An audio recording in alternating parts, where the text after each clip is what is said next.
Bien, veamos los requisitos específicos.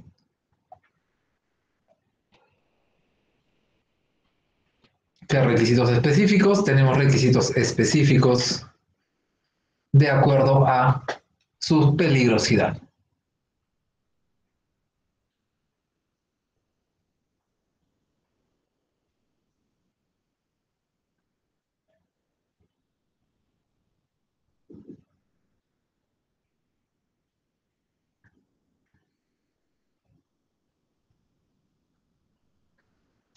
Condiciones de almacenamiento para explosivos.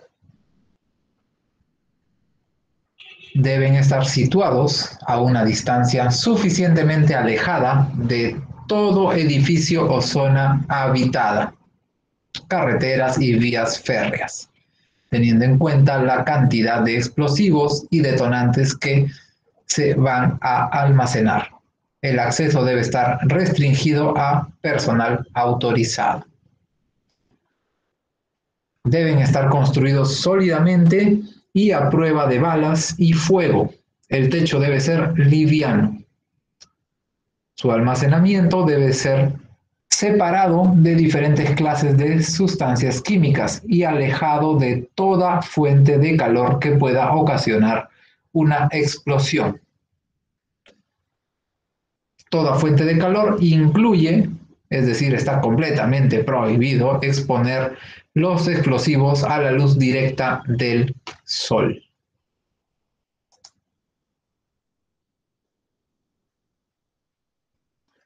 Se debe procurar tener ventilación e iluminación natural.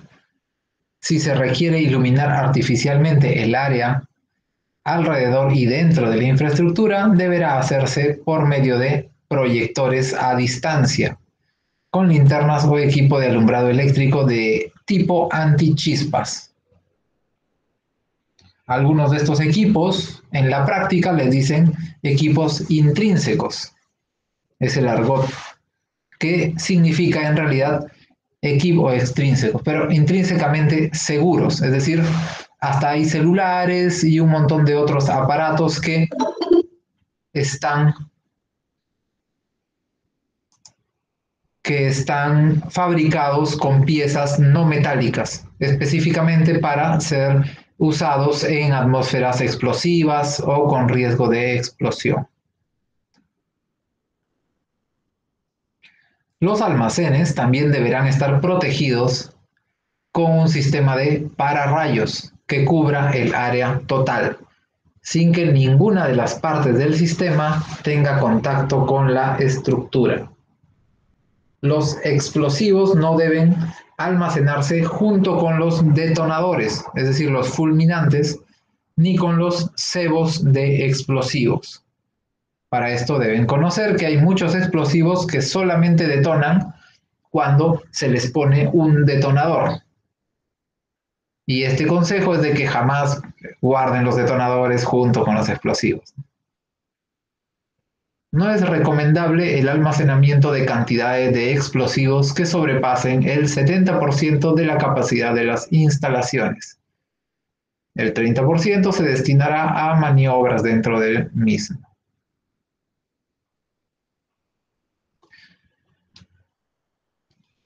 Algunas condiciones de manejo. No se deben portar fósforos o encendedores o efectuar trabajos en caliente hasta una distancia de 20 metros de los explosivos. No se deben abrir las cajas de explosivos con herramientas metálicas. Se deben usar herramientas de maderas, mazos de goma, etc. Y no deben golpearse entre sí ni con otros objetos. No se deben usar equipos radiotransmisores cerca de los fulminantes. Se recomienda mantener los cables de los fulminantes en cortocircuito. Eso ya es muy específico para ustedes. Si en algún momento trabajan en este rubro, tendrán un manual muy específico de cómo hacer este tipo de manejo. Se recomienda mantener los pisos, techos y zonas circundantes limpias, secas, bien ventiladas y frescas. Las sustancias deben ser protegidas de la humedad, las cajas deben colocarse con la parte superior hacia arriba y los cartuchos horizontalmente. Las mechas de los explosivos se deben ubicar en lugares secos y frescos. Este tipo de almacenes se llaman polvorines y se recomienda que permanezcan cerrados con llave y con acceso restringido, solo para el personal autorizado. Se debe comprobar periódicamente la buena conservación de las sustancias. En caso de encontrarse explosivos en estado de descomposición, se deberán destruir.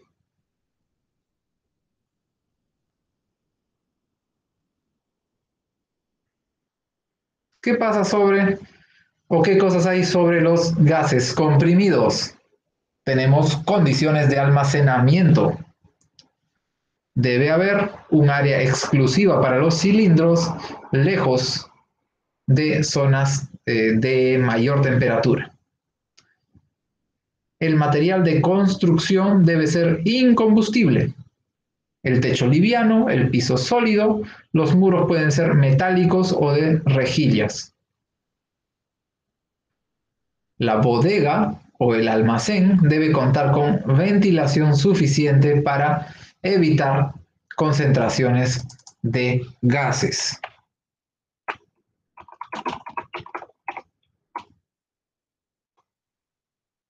Dependiendo de la compatibilidad de los gases, su almacenamiento se debe hacer en áreas separadas. Es decir, podrían haber gases que son incompatibles, entonces necesitan dos áreas separadas. Se debe contar con un sistema de detección automática de incendios. No se debe contar con una instalación eléctrica, pero si se requiere, si se requiere, deberá ser a prueba de explosión. Condiciones de manejo. Dentro del almacén, obviamente, el almacenamiento de cilindros, excepto los cilindros tipo aerosol con sustancias o propelentes inflamables, se consideran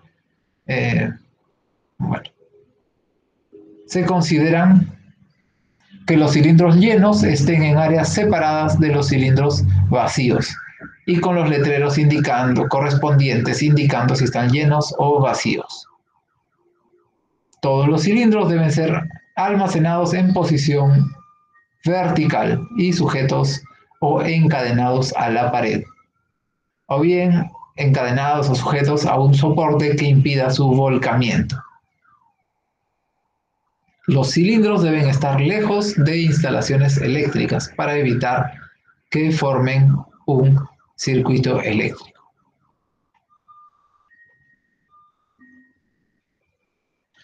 Líquidos inflamables. Condiciones de almacenamiento. Se recomienda que los muros externos tengan un tiempo de resistencia al fuego de 3 horas. Los muros no deben tener aberturas. Los muros divisorios internos de una misma bodega, de un mismo almacén, deben tener resistencia a fuego por lo menos por 120 minutos.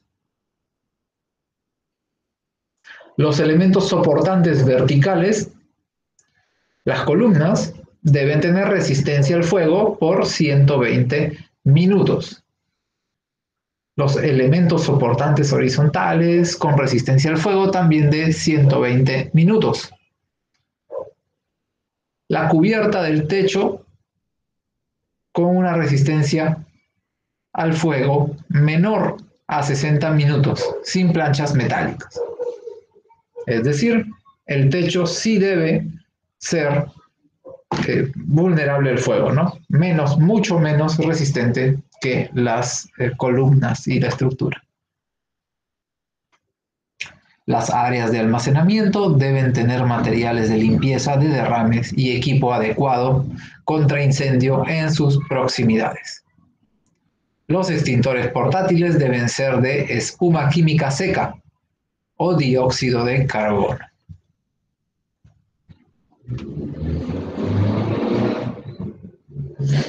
Deben tener un sistema de control de derrame, siendo posible poseer elementos absorbentes que permitan retirar fácilmente la sustancia peligrosa o tener una cámara de contención exterior a la bodega.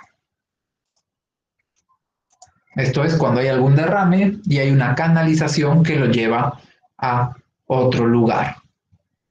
La bodega o el almacén debe tener una distancia mínima de 3 metros entre ella y el muro colindante. No puede ser continua o contigua a algo más.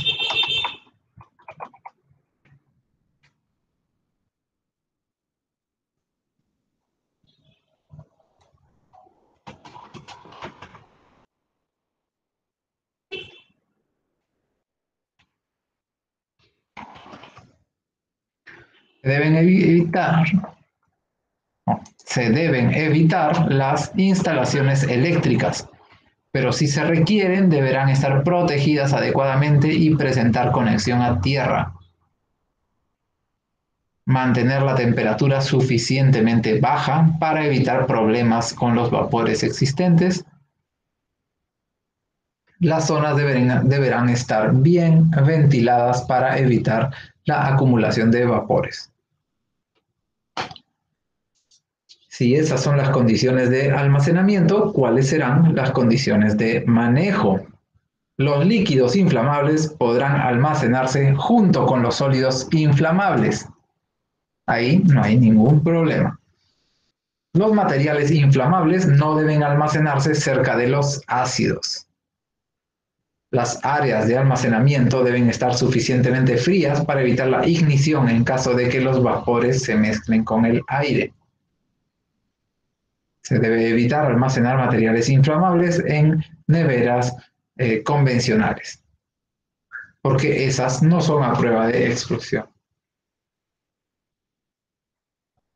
Las áreas de almacenamiento deben revisarse periódicamente para detectar deficiencias y los materiales inflamables deben almacenarse en cantidades mínimas.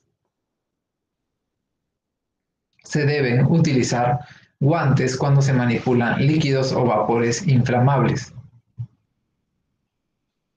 El trasvase de líquidos inflamables o combustibles solo se debe llevar a cabo en una campana extractora o en un almacén acondicionado para tal fin.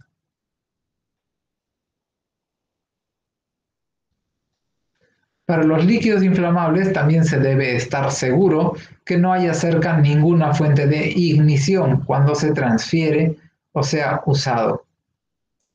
No se debe usar directamente llamas de mecheros con líquidos inflamables. No deben utilizarse agua para limpiar los derrames de líquidos inflamables. No todos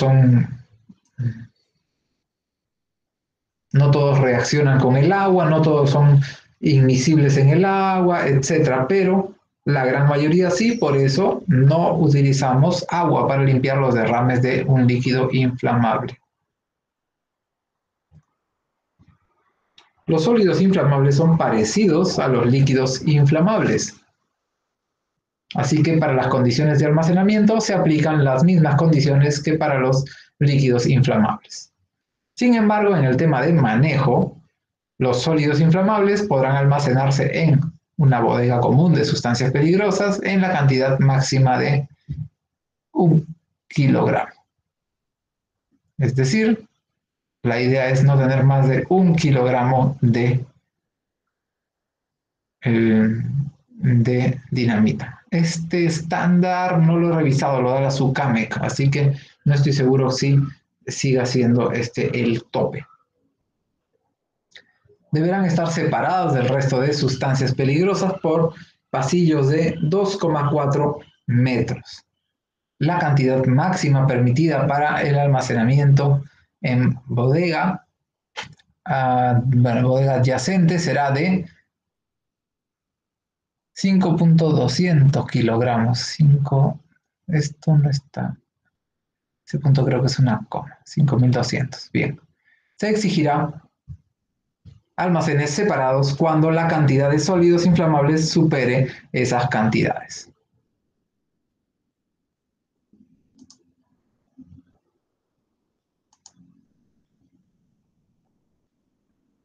Comburentes y peróxidos.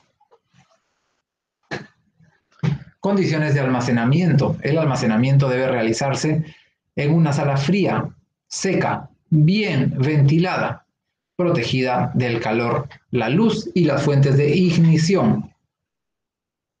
La luz directa del sol cuenta como fuente de ignición, por si acaso. Debe estar protegida de las temperaturas extremas y los cambios bruscos de temperatura.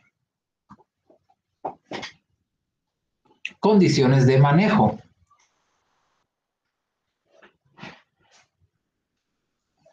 No deben utilizarse los recipientes de compuestos que formen peróxidos. Después de un mes de su apertura, los recipientes que no se hayan abierto tendrán una caducidad de 12 meses.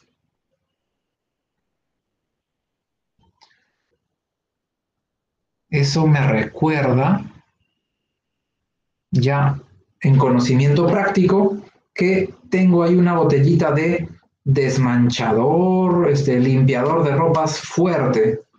Usualmente esos tienen peróxido. Si lo guardo mucho, se va a inactivar. Seguro que se reacciona, ya ha formado gases. Lo veremos. Interesante, ¿no? Los éteres deben comprarse en pequeñas cantidades y usarse en un periodo breve. Se debe incluir la fecha de compra en los recipientes de compuestos que formen peróxidos. Debe anotarse la fecha de utilización al abrir un frasco. Los recipientes de almacenamiento deben ser de vidrio o inertes, preferiblemente irrompibles, de color ámbar. Deben estar bien cerrados y almacenados en una zona bien ventilada. No se deben utilizar tapones de corcho o goma. Antes de abrir los recipientes de vidrio, se debe revisar si hay depósitos de sólidos, cristales o líquidos viscosos en el fondo. Ello indicará la formación de peróxidos. Si están presentes, no se debe abrir el recipiente. Los reactivos químicos deben mantenerse alejados de los materiales orgánicos, disolventes inflamables, sustancias corrosivas y sustancias tóxicas. Se debe evitar la fricción, molienda y todas las formas de impacto cuando se trabaje con sustancias oxidantes. Los oxidantes o comburentes no se almacenan o no se almacenarán junto con inflamables o líquidos combustibles.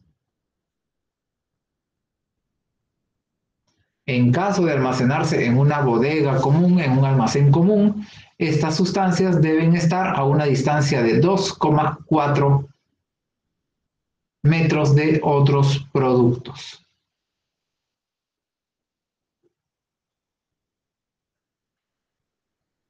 Clase 8 ya. Sustancias corrosivas. Primero veremos sus condiciones de almacenamiento y luego sus condiciones de manejo. El área de almacenamiento no debe estar sometida a cambios bruscos de temperatura. Deben ser frías, secas y bien ventiladas, alejadas de la luz solar. En caso de que una sustancia corrosiva sea además inflamable, las condiciones de almacenamiento se regirán por las de inflamable, sólido o líquido inflamable. Condiciones de manejo. se deben separar de los materiales orgánicos inflamables. Los materiales corrosivos se deben almacenar cerca del suelo para minimizar el peligro de caída de las estanterías.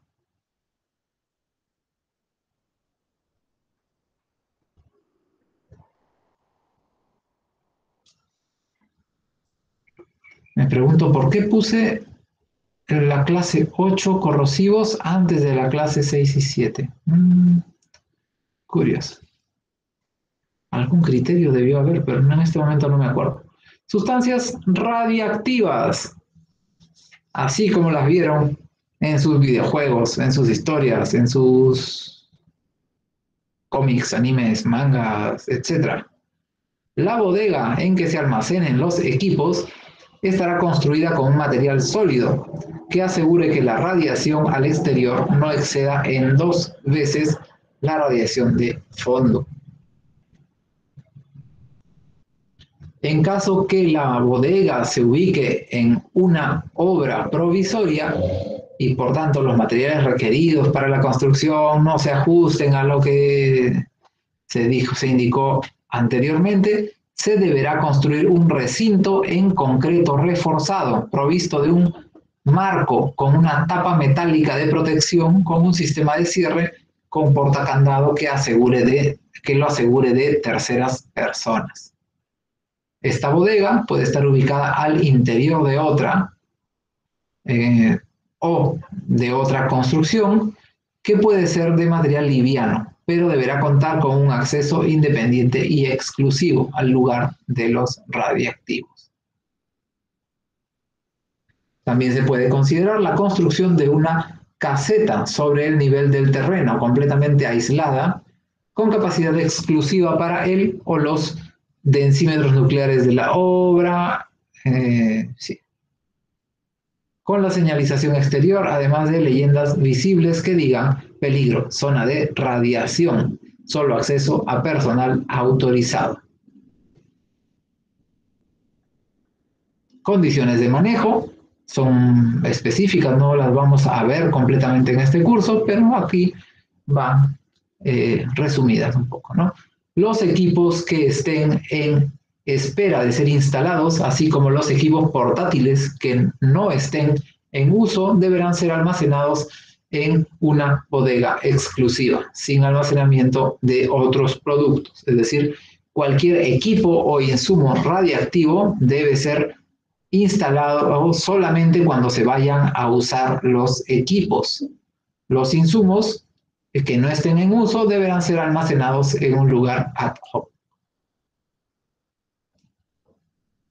La bodega deberá estar señalizada exteriormente con el símbolo internacional de radiactividad. Se mantendrá en todo momento cerrada y tendrá acceso solo el personal autorizado.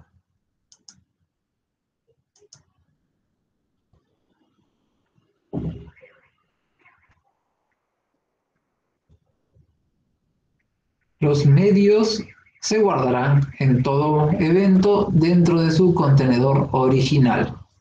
Para eso, les comentaré que los radiactivos llegan en un contenedor perfectamente medido para contrarrestar la radiación. Es un contenedor de plomo, usualmente tiene 10 centímetros de pared, de plomo macizo.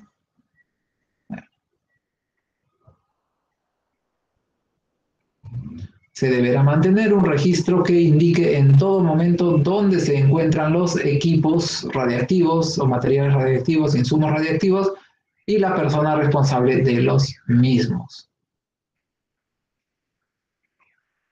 Deberán contar con un plan de emergencia que contemple como mínimo acciones en caso de accidentes, pérdidas o robos. Todo el personal que trabaje en las inmediaciones del lugar donde se ha generado, donde permanezcan los equipos radiactivos, deberán ser instruidos sobre las precauciones y medidas a adoptar en caso de cualquier incidente.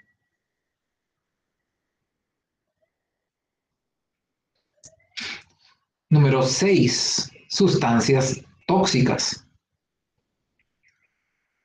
condiciones de almacenamiento.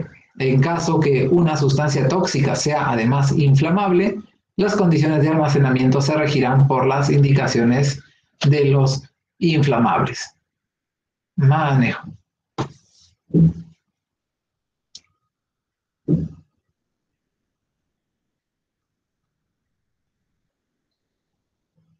La cantidad máxima de almacenamiento de este tipo de sustancias es de, bueno, se actualiza cada cierto tiempo, pero según la bibliografía consultada es de 500 toneladas máximo.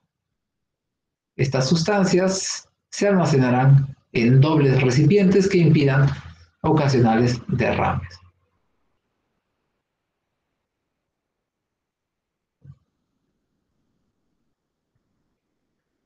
¿Qué más tenemos por aquí?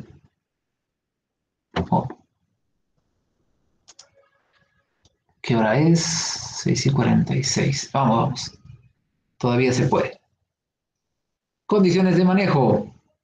Le voy a poner un poquito de velocidad por si acaso. Se debe llevar traje de protección, guantes y gafas. Y trabajar en una campana de seguridad bien ventilada. Las manos deben lavarse con frecuencia. En caso de almacenamiento junto con otras sustancias químicas peligrosas, deberá existir una distancia de 2,4 metros entre ellos y una distancia de 1,2 metros de cualquier otro producto no peligroso. Listo. Evaluación de la segunda parte, que vamos a revisar si la tengo lista.